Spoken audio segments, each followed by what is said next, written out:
Hello students, आज हम class +2 unit 1 का चैप्टर 5 कैपेसिटर का लेक्चर नंबर 16 कंटिन्यू कर रहे हैं। और आज हमारे पास जो स्टार्टिंग में टॉपिक है वो है पैरेलल प्लेट कैपेसिटर।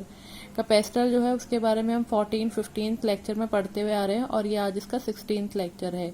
यहाँ पे हमें दे रखा है ये जो पैरेलल प्लेट कैपेसिटर है, इसको मोस्ट कॉमनली यूज किया जाता है। इसमें क्या होती है, दो कंडक्टिंग प्लेट्स हैं ए और बी, जिनको पैरेलली प्लेस कर रखा है आपस में, और इनके बीच में क्या है, सेपरेट कर रखा है इनको डी डिस्टेंस से। It is most commonly use capacitor. इसमें क्या होता है, it consist of two conducting plates place parallel to each other, जो कि पैरेलल हैं एक दूसरे के साथ। The separation D between the plate is very small as compare to the area of plates. इन प्लेट्स का जो एरिया है वो ज्यादा है एज कम्पेयर टू इनके सेपरेशन डिस्टेंस से। Due to small separation between the plates, the fringing electric field at the boundaries is negligible. तो कहते हैं स्मॉल सेपरेशन डिस्टेंस होने के कारण इनके जो साइड्स में जो इलेक्ट्रिक फील्ड होगा वो क्या होगा, नेग्लिजिबल होगा, ना के बराबर होगा। अब सपोज करो if charge +q is given to plate A. अब ये जो ए प्लेट है इसको +q चार्ज गिवन हुआ है, then charge -q is induced on the left side of the left face of the plate B. तो ये जो प्लेट है इसके लेफ्ट वाली साइड पे -q चार्ज इंड्यूस हो जाएगा और +q चार्ज इसके राइट फेस पे इंड्यूस होगा। When plate B is earth, the charge +q flows to the earth। अब आपने क्या किया, जो प्लेट B का जो राइट वाला फेस है इसको अर्थ कर दिया और इस साइड पे जो पॉजिटिव चार्ज होगा वो सारा का सारा अर्थ में चला जाएगा। अब प्लेट में क्या है, इस साइड -q और इस साइड +q और इस साइड -q चार्ज रह गया है, जिसके कारण अब इलेक्ट्रिक फील्ड जनरेट होगा। When plate B is earth, the charge +q flows to the earth. Due to charge +q on plate A and -q on plate B, electric field is set up between two plates। अब कह रहे हैं इस पे -q charge होने के कारण और इस पे +q और इस पे -q चार्ज होने के कारण इलेक्ट्रिक फील्ड सेटअप हो जाएगा। Electric field between the two plate is related to potential gradient. Electric field जो होगा पोटेंशियल ग्रेडियंट के रिलेटेड होगा और E किसके बराबर आ जाएगा, dV/dr। अब कहते हैं यहाँ पे जो इलेक्ट्रिक फील्ड है वो यूनिफॉर्म है। फॉर यूनिफॉर्म इलेक्ट्रिक फील्ड जो dV/dr है उसको V/d के पुट कर लेंगे तो E आ जाएगा V/d के बराबर आ जाएगा। यहाँ से V की वैल्यू निकालें, आप क्या करोगे, cross multiply D into E कर दोगे तो ये क्या आ जाएगा, V is equal to E into D। अब कहते हैं if sigma is the surface charge density then electric field is given by. इस पूरे सरफेस की जो डेंसिटी है वो कितनी होगी, सिग्मा। तो E का फॉर्मूला क्या आएगा, सिग्मा अपॉन एप्सिलॉन नॉट। जो एप्सिलॉन नॉट क्या है, absolute permittivity of free space. तो E आ जाएगा E is equal to sigma upon epsilon naught. इसको यहाँ पे पुट करो, V is equal to E की जगह क्या आ जाएगा, sigma upon epsilon naught dot D. यही इक्वेशन में हमने E की वैल्यू को दोबारा से पुट किया है।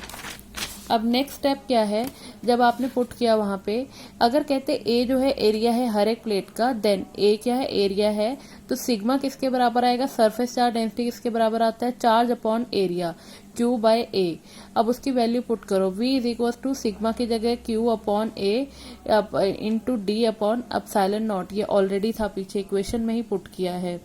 अगर C कहते हैं कैपेसिटेंस है पैरेलल प्लेट कैपेसिटर की, तो C का फॉर्मूला क्या होता है, Q upon V, charge upon potential difference. तो C is equal to Q upon V की जगह ये वाली वैल्यू पुट करो, Q upon epsilon naught dot D/A। Q और Q कैंसिल हो गया, एप्सिलॉन नॉट A ऊपर आ गया, डिवाइडेड बाय D। ये क्या है, पैरेलल प्लेट कैपेसिटर के लिए ये एक्सप्रेशन है।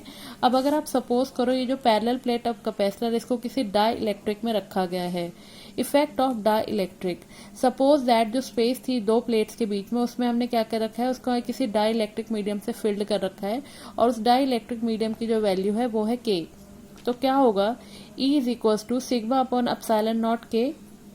जो पीछे हमने सरफेस चार्ज डेंसिटी पढ़ी थी वो आया था E is equal to sigma upon epsilon naught. अब एप्सिलॉन नॉट की जगह क्या आ जाएगा, डॉट K आ जाएगा। तो Q किसके बराबर आ जाएगा, Q is equal to sigma Q upon epsilon naught dot K dot A, क्योंकि सिग्मा की वैल्यू कितनी है, Q/A, उसको यहाँ पे पुट किया है, A आ जाएगा।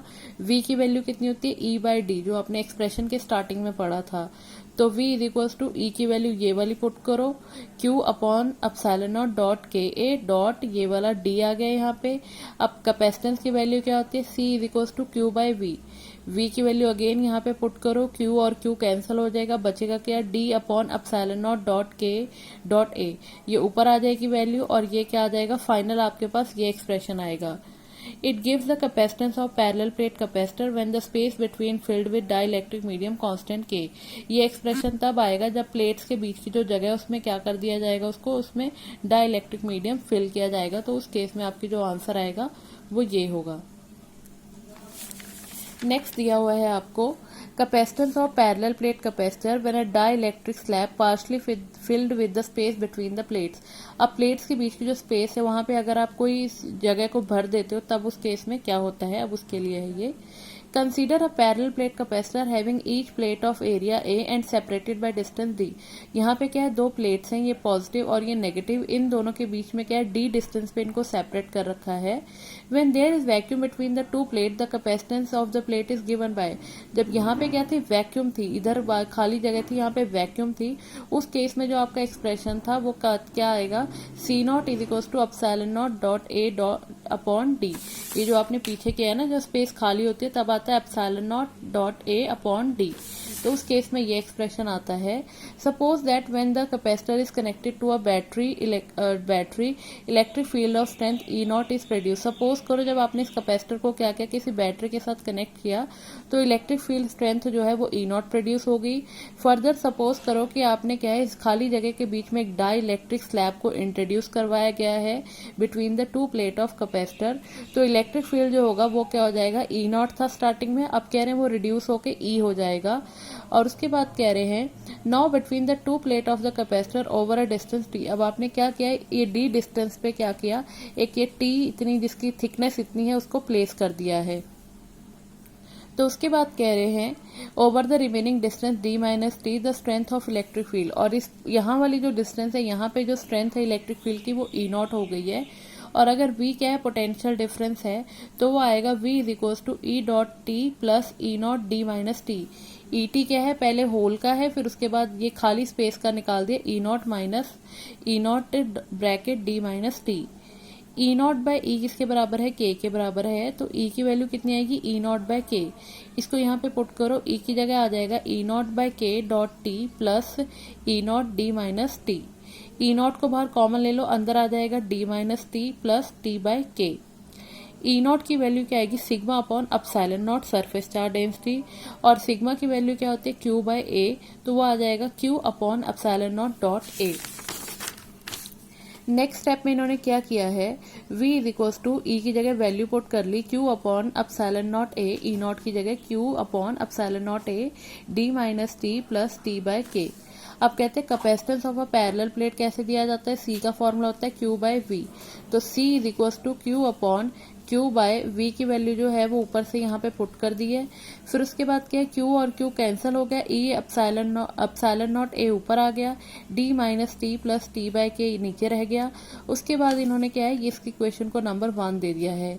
अगर डाई स्लैब जो है उसको क्या किया जाएगा, पूरी तरीके से फिल किया जाएगा, तो उस केस में क्या होगा, T किसके बराबर आएगा, D के बराबर आ जाएगा। अगर डाई इलेक्ट्रिक स्लैब में जो खाली जगह उसको पूरी तरीके से फिल कर दिया जाए तो T जो है वो D के बराबर होगा। उसको यहाँ पे पुट करो, C is equal to epsilon naught A D minus D 1 minus 1 upon K. तो C आ गया epsilon naught A D by K. ठीक है, उसके बाद क्या है, जो ये वाली इक्वेशन है इसको, और जो पीछे वाली इक्वेशन है आपकी C naught epsilon naught C naught is equal to epsilon naught dot A by D, इसको कंपेयर किया है। इसको कंपेयर करके आपके पास जो आंसर आया वो आएगा C is equal to K C not, क्योंकि बाकी सारी एप्सिलॉन नॉट AD सब कैंसिल हो जाएगा, बचेगा क्या, एप्सिलॉन नॉट AD, ये सारी चीज कैंसिल हो जाएगी, बचेगा क्या, C नॉट और C is equal to K C naught. Since कहते हैं K क्या है, लेस है 1 से, it follows that capacitance increase on introduce a dielectric slab. Capacitance क्या होगी, बढ़ेगी जब आप क्या करते हो, किसी डाई इलेक्ट्रिक स्लैब को इंट्रोड्यूस करते हो। नेक्स्ट टॉपिक है हमारे पास energy stored in a charge capacitor. अब अगर आपने किसी कैपेसिटर को चार्ज किया, उसमें कितनी एनर्जी स्टोर होती है उसके बारे में फाइंड करना है। फर्स्टली तो जब आप क्या कर रहे हो, चार्ज को मूव कराने में जो वर्क डन करते हो वो एनर्जी की फॉर्म में क्या हो जाता है, स्टोर हो जाता है कैपेसिटर में। The work done in charging a capacitor is stored in capacitor in the form of electric energy. जो आप वर्क डन करते हो कैपेसिटर को चार्ज करने में, वो इलेक्ट्रिक एनर्जी के फॉर्म में क्या होता है, स्टोर हो जाता है। Consider a capacitor of capacitance C. Suppose that capacitor does not possesses any charge initially. Consider करो आपके पास एक कैपेसिटर है जिसकी कैपेसिटेंस है C और स्टार्टिंग में उसमें किसी भी तरह का चार्ज नहीं है. On being connected to a battery, suppose that it charges to potential V after some time. अब आपने क्या किया, कैपेसिटर को बैटरी के साथ जब कनेक्ट किया तो आपको जो कैपेसिटर है उसमें पोटेंशियल हो गया V और Q चार्ज जो है वो प्लेट पे कंसीडर हो गया आ गया है. तो उस केस में Q की वैल्यू क्या आएगी, C इंटू वी. चार्ज का फॉर्मूला, कैपेसिटर का फॉर्मूला होता है Q बाई वी. अब यहाँ से क्या करना है, आपने Q की वैल्यू निकाल लेनी है. वो किसके बराबर आएगा, क्रॉस मल्टीप्लाई कर दो तो वो आएगा Q is equal to C V. Suppose करो बैटरी ने क्या किया, battery supplies an infinite small amount of charge DQ. Battery ने DQ चार्ज सप्लाई किया है कैपेसिटर को और पोटेंशियल है V. तो according to definition potential difference तो क्या small amount of work done निकालना है आपने, तो वो आएगा DW is equal to V dot DQ. V dot DQ इसलिए लिया क्योंकि स्मॉल चार्ज ट्रांसफर हुआ है. V की जगह ऊपर से वैल्यू पुट करो, V की वैल्यू क्या आएगी, Q बाय C.